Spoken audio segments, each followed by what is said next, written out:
மேல வந்துகிட்டு 10 லட்சம் கோடி கடன் இருக்குது. அது தெரியாம தான் முதலமைச்சர் வேட்பாளரை போட்டிக்கிட்டீங்கள.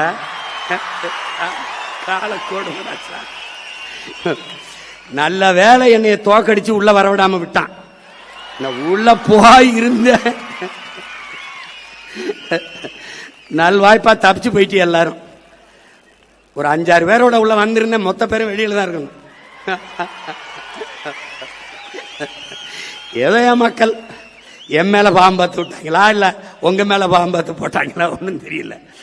ஏன்னா போயிருக்கு 10 லட்சம் கோடி கடன். நானும் பாட்டா பாடினேன். 10 லட்சம் கோடி கடல்ல நாடு, இதுல இலவசம் வேற பெருவிக்க கேடு.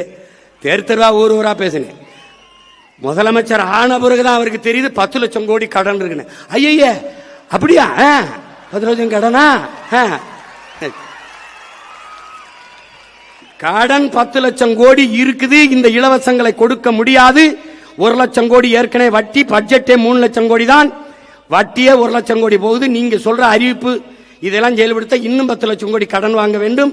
அப்ப மொத்த பட்ஜெட்டையும் வட்டியை கட்டிக்கிட்டு ரொட்டியை திண்டு திரிய வேண்டியதான் சொன்னேன். நீங்க கேட்கல. அப்ப நீங்க என்ன பண்ணீங்க? கொடுக்க முடியாது என்று தெரிந்து வெற்று வாக்குறுதியை கொடுப்பதுதான் மக்கள் துரோகம், மக்கள் விரோதம், ஏமாற்று. நாங்கள் உண்மையை சொன்னோம், தோற்று போனோம், மேன்மையாக கருதுகிறோம். நான் தர மாட்டேன், கொடுக்க முடியாதுன்னு சொன்னேன்.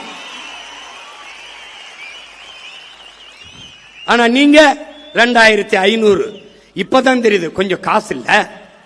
அது கூட தெரியாம எதுக்கு வந்திய? எதுக்கு வந்திய? 6 சிலிண்டர் எப்படி கொடுக்கறீங்க? நானும் பார்க்க தானே போறேன். எப்படி கொடுக்கறீங்க? ஒருவேளை நீங்க போரிட்டு ஈரானே கைப்பற்றினாத்தான்.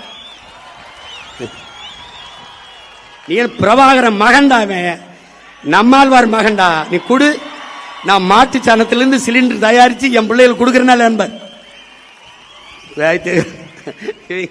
கொஞ்ச நாளுக்கு அரிசி இல்லைன்னு வருவான். எந்த போராட்டத்துக்கு என்னை கூப்பிடாது, வரமாட்டேன். போ